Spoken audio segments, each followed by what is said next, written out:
So I asked the popular thing, artificial intelligence, to come up with 25 really strange questions after it searched the internet better than I ever could. Then I said, make the questions go from kind of common to really weird. So we got 25 strange questions and interesting answers and things you probably didn't know about Vegas. There's even stuff in here I didn't know. My name is Steven. I'm not leaving Las Vegas. Let's get on with it. Number one, do casinos lack windows or clocks? And if so, why? Now, the answer is kind of simple. They don't want you to know a sense of time. But the answer is a little more complex in 2025. There are plenty of casinos that have windows, like the Cosmopolitan on the Strip, but they tend to tint them out so they become one-way mirrors or two-way mirrors. Is it a one-way mirror or is it a two-way mirror? Either way, you can kind of see outside, but you kind of can't, and it doesn't let you know what time of day it is. Now, of course, everybody has a clock in their pocket with their phone nowadays, but yeah, you don't see a lot of clocks in casinos. You could always ask somebody the time, I guess, but they just want you to sit there. They want you to gamble. That's what they want you to do. Makes sense, right? You lose sense of time, lose sense of your money. What about number two? Why does Vegas have so many wedding chapels, and can you actually get married by an Elvis Presley impersonator in Vegas? Well, that is a good question. First of all, we have a lot of wedding chapels. Back in the day, we're talking almost 100 years ago, we were right next door to California. They had a burgeoning movie industry, and a lot of people, they wanted to get quick and dirty marriages. And back in the olden days, it actually was like a week or 2 week long process to get a marriage license in places like California and surrounding states. So Nevada knew it had a tourism industry, so they said, let's just make it so you can get a same-day marriage license in Nevada. Why do we have so many of them? Because it became ingrained in part of the culture in Vegas. And can you get married by an Elvis impersonator? You certainly can. You can get married by Elvis impersonators. I've seen Star Wars weddings. There's one chapel on the Strip. I don't know if they still do, but they would do any theme you ever wanted. There's no limit to the imagination of how you want to get married. I mean, you just get married by a justice of the peace if that's the case, and it's totally legit and legal. Good question. Number three, you can see the Luxor Pyramid from space. It's that beam of light that sticks out. And the answer is no, you can't, and you never could. However, that pyramid is pretty darn bright. They've transitioned it over to LED bulbs, where in the past it was giant spotlights that generated a bunch of heat, and it was actually toned down a little bit. They actually had pilots that were complaining when it first opened, almost 30 years ago, that it was causing problems from 30,000 feet as they were flying into the city. So no, you can't see it from space. Yeah, it's really bright. And the cool thing is when it's overcast, the few days of the year it is, you can always look into the clouds and see a giant beacon of light cutting into the clouds. It's pretty neat. Number four, does the Bellagio Fountain ever freeze if it gets cold enough in Vegas in the wintertime? We got some cold temperatures coming up next week. It's going to be like 26 degrees as a low at night. That's below freezing for all of you guys who are not in the United States. It's about maybe -2, -3 Celsius. Water freezes at 0 or 32. The answer is no. The Bellagio fountains will never freeze over. The fountains themselves have circulating water underneath, and when they run the show, there's giant suction jets that suck the water into the fountains, compress it, and then shoot it up straight into the air. We did a video on the Bellagio fountains. I'm going to create a playlist that I'm going to link in the first comment of this video. It's going to have a lot of cool little featurettes that I do with facts and figures like this, so you should click on that playlist and watch more of me after this one. So click on that after. It's in the first pinned comment. But no, the water at the Bellagio never freezes. Now, there have been frozen fountains in Vegas before. Fountains at Red Rock, fountains at the Tuscany. They're much smaller. They froze, but that was like a long time ago. I think that was back in maybe 2008 when we had an epic snowstorm and it got really, really cold. Next question. What's next? Why are there so many pawn shops in Vegas? The common thing you're going to hear is that there's a lot of pawn shops in Vegas because there's a lot of broke tourists in Vegas. But the truth of the matter is a little sadder than that. We live in a town where a lot of people are on shift work. You got a lot of people working in unions. They might not get called up into the actual jobs. Got a lot of construction jobs that go on and go off. And Vegas is not the most expensive city, but not the cheapest city to live. So I think the pawn shops actually support the locals more than the tourists out here. And it is common, I'm sure, for people to lose everything at the casino and have to start all over and get their plane ticket back home. But yeah, we have a lot because of the tourists, but I think we have more because of the seasonality and the way that the economy ebbs and flows. and people get furloughed if the economy's not doing good. That's really what I think that has to be. All right, are you ready? We're moving on to part 2 of the iceberg, just below the surface tip. These are more stuff, more things that you may not know. So what are these questions like? Some of them get pretty quirky. Let's go. What happens to all the money that get thrown into the fountains? Did the casinos spend that money? The answer is no. The casinos don't spend that money. The full answer is I'm not sure what they do with the full value of the coins.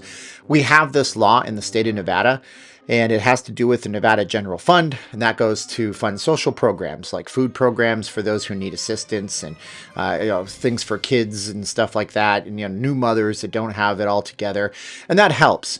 Any property that's on a casino, let's say a $100 bill drops out of your pocket, that becomes property of the casino if it's unattended property. Now, normally that stuff goes mostly to the state and some to the casino. However, I would think the casinos are donating all those coins, and once a year when it gets slow, they generally dredge those fountains, regardless of the property it's in front of, take all those coins to the bank, clean them all up, and then give it to charity. At least I sure hope they do. What do you think? Do you think they're giving those coins all to charity, or do you think they're taking their cut they're legally entitled to? Let me know in the comments below.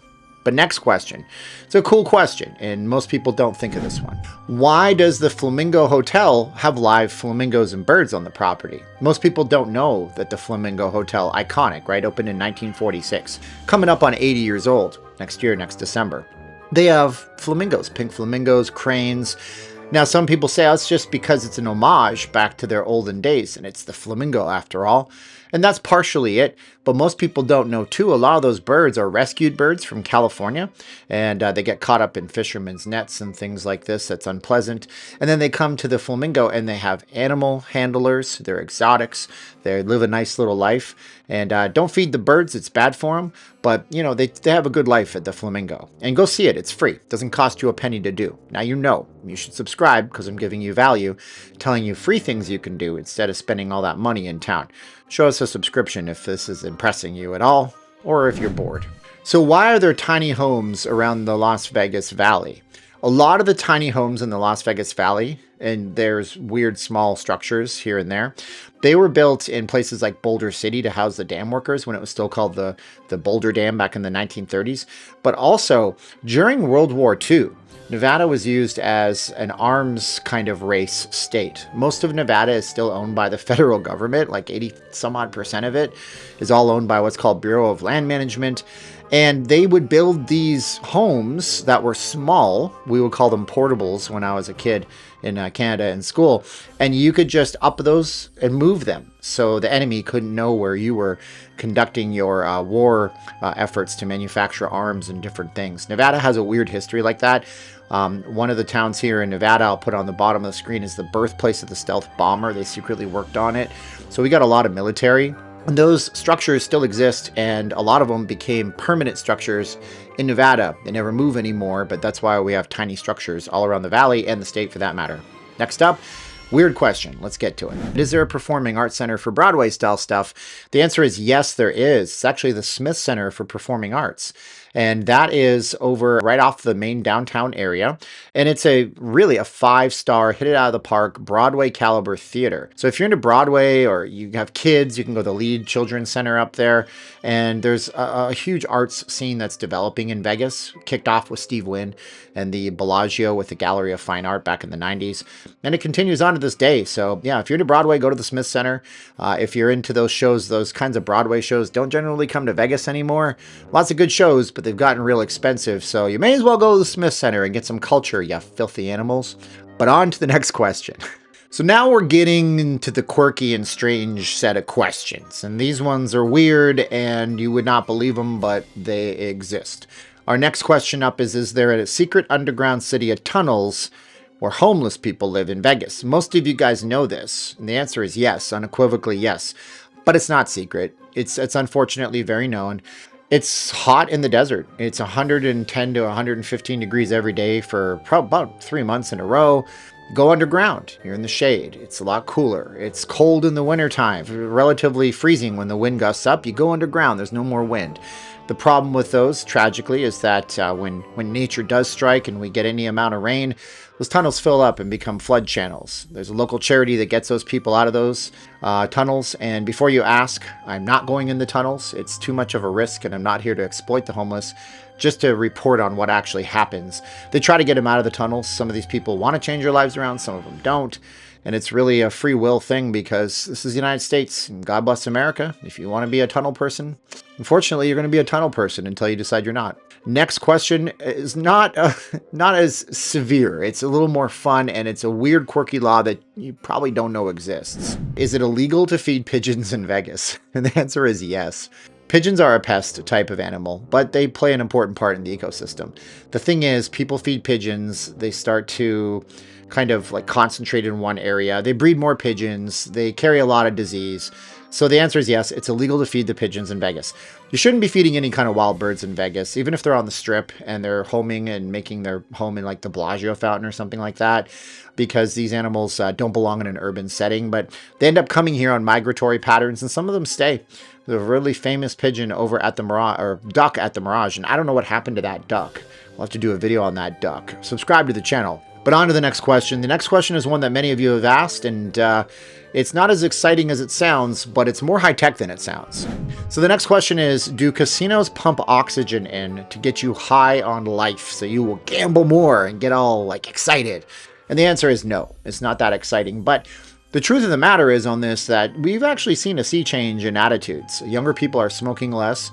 Obviously, they're using alternative products and things. And we even have hotels on the Strip like the Park MGM that are completely non-smoking. And so that's a move in the right direction in a lot of people's eyes. The truth is the casinos have gotten into a lot of air purification. They've tried very, very hard in the last few years, especially after COVID-19, to prove that their air is cleaner to breathe. But most casinos still have a bit of a cigarette smell, and they're probably not a good place for most people to spend a lot of time in. I spend too much time. I live stream on the channel. You can see the live streams if you're subscribed to the channel. But no, there's no oxygen being pumped into the casinos, that's for sure. The next question up is something that you don't know exists until you actually spend time driving off the Strip. And that is, why do roads suddenly have unexplained name changes in the valley? It's really weird, right?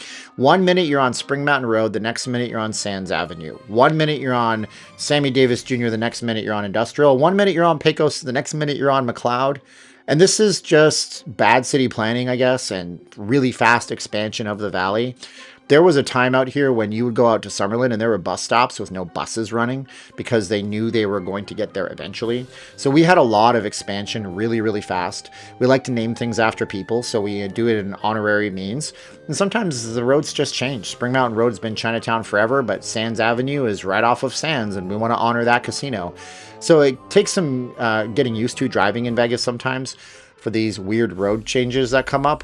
But we're going to get into the obscure and eerie questions now, so stay tuned and leave us a comment below if you know a weird stat or fact about Vegas. I'd love to hear your take on it. What are the strangest things that have ever been pawned at the world famous gold and silver pawn shop? You know, the one-off Pawn Stars on TV. The answer is lots of stuff. Everything from World Series rings, NHL championship rings. They have had like priceless works of art that have been pawned there somehow. I don't know how those things aren't regulated. Also 200-year-old swords, Grammy Awards. But what you should know about the pawn shop is that it's all a show. Everything is a show. If they are pawning something, it was a casting call. Somebody came to them because they wanted to get some time on TV. The prices are all pre-negotiated. It's not a surprise whether or not they're going to buy or not buy the actual product. Everything has been done in advance. So it's not like it's a surprise. They actually do the entire show on a separate set. Yeah, they're not even filming in the pawn shop anymore, although at one point they did. Next up, we have a strange one that you may not think about, but it does unfortunately happen. Can you rent exotic animals in Vegas? And the answer is yes, but it's complicated. Yeah, so you can rent tigers, you can rent lions, you can rent all sorts of things in Vegas. These things are gorgeous creatures. Some of you guys may not know this, and I'll make a video someday, but we actually lived with an entertainer named Dirk Arthur who passed away, and we lived with 12 tigers. I am not making that up. Subscribe and like this video. If we get at least maybe 1,000 likes on this video, I'll tell you about my time living with 12 exotic tigers. But I will tell you that those things are highly, highly regulated. The United States Department of Agriculture can show up at any time to make sure that they're in good shape and that the living conditions are pristine and perfect. And everybody knows in the entire governmental agency machine we have here in Clark County what's going on with those tigers. And again, if you want to hear that story and what happened when Dirk tragically passed away, if we got 1,000 likes on this video, maybe I'll make it. We got to move on to the next question, though. The next questions, they get weirder and deeper as we go. Let's go. So why does Vegas have so much water everywhere if we're living in a desert? Isn't the city running out of water? And the answer is yes and no. We're apparently in a mega drought, and I'll put that in a documentary playlist. Again, I'll post a playlist up here. It's in the first pinned comment. Click on it. You get a lot of really cool videos that you don't even know I ever did. But we sit on top of a water table. People think we get our water out of Lake Mead. Yes and no. Yes and no. We actually sit on an aquifer in the valley, and if you dig deep enough, or if you have a property that's over an acre, you never have to be hooked up to the water supply. Just get a pump and pump the water from below the ground. So yeah, we have a lot of water restrictions. There's always new ones going on. I might make a video about that in the future too. But that's why we have so much water. It's because half these properties on the Strip used to be golf courses. They inherit a 99-year-long lease for the water underneath the property. They pump it out of the ground, and if so facto, you got Bellagio fountains and up until just recently the Mirage fountains and the volcano show. The next question is a strange one, and it goes back to the idea of secret cities and secret societies and tunnels underneath Vegas. Is there a secret city operating underneath the Strip? Yeah, there are some tunnels underneath the Strip. There are some things that connect casinos. There are also some pretty big conspiracies about the Cold War era and whether or not there was secret tunnels drilled underneath Nevada. Some people say they go all the way to the Pacific Ocean and submarines can run through them. I got no proof of that. But there are utility tunnels and all sorts of different things underneath the Strip. The Strip sits on hard rock. It's easy to tunnel these things out. And if you ever want to see those rocks, just go into the 6-level parking, 6 levels underground of the Cosmopolitan, and take a look at the walls. So I'll show you some photos on the screen. Those walls are carved out of the stone, and you can see the water that's dripping through and forming calcium and phosphorus on the side. It's kind of weird, but the next question up is a serious one in the world we live in. It's a scary one. So did Vegas ever become a testing bed for nuclear weapons? Answer is no, but they did happen not far away from Vegas. Yeah, back in the 1950s, they were testing the atomic bomb out here, or the 1930s into the 1950s, even into the 1970s. This was tragic because there was a whole group of people called downwinders that suffered all sorts of horrible deaths and different types of birth defects because of this. Very controversial. I'd love to do a video on that on this channel too. And I keep telling you about videos I'd love to do. You should subscribe to the channel. I keep asking you because we need these call to actions. And if you've watched this far, did you know there's a live stream of the Bellagio 24/7? It's what's behind me. It's kind of rad. Just look on YouTube, type in Vegas webcam, and you'll find that one. But next up, we got just weird stuff you never really think about, questions that are just off the cuff, a little bizarre, and the answers can be quirky and weird. Are there haunted hotels on the Strip? Yes, maybe. I don't know. I don't know if I'm believing ghosts, and I ain't scared of no ghosts, but yeah, there are some haunted haunts and hotels in Vegas. The Luxor is said to have ghosts floating around it. And we did a whole video on Elvis Presley. It's in that same playlist I keep referring to in the first pinned comment. Click on it, watch some more of our videos. It helps the channel. And we did one on Elvis Presley at the current Westgate Hotel, the former Hilton, and before that it was the International where Elvis played. And that video is just plain strange. And we had some haunted experiences on that video itself. So yeah, there are some sites, some reports of ghosts and haunting in the city, but I don't know if I believe in ghosts. Do you believe in ghosts? Leave us a comment below if there's haunted stuff that you've heard in our life. But let's move on to the last questions here. So who controls the regulations and the calculations for casino comps? It's a good question. And what I've heard is that at the UNLV, University of Nevada, Las Vegas School of Gaming, there's an entire wing of them of that school under lock and key. And you only have access if you're a VIP type of casino executive or if you work for the university. And that everything is basically calculated based on a lot of things from a really long time ago. Stuff like how long you spend on the machine or the table, how much play you have, and how many comps you should get are being calculated at all given times. But most of us never get to see those things. Those are things that are only for the ultra VIPs. And the last weirdest thing you may not know about Vegas, strange question here, is that are there remnants of the old Las Vegas Strip that still exist on the Strip today, but you just can't see them?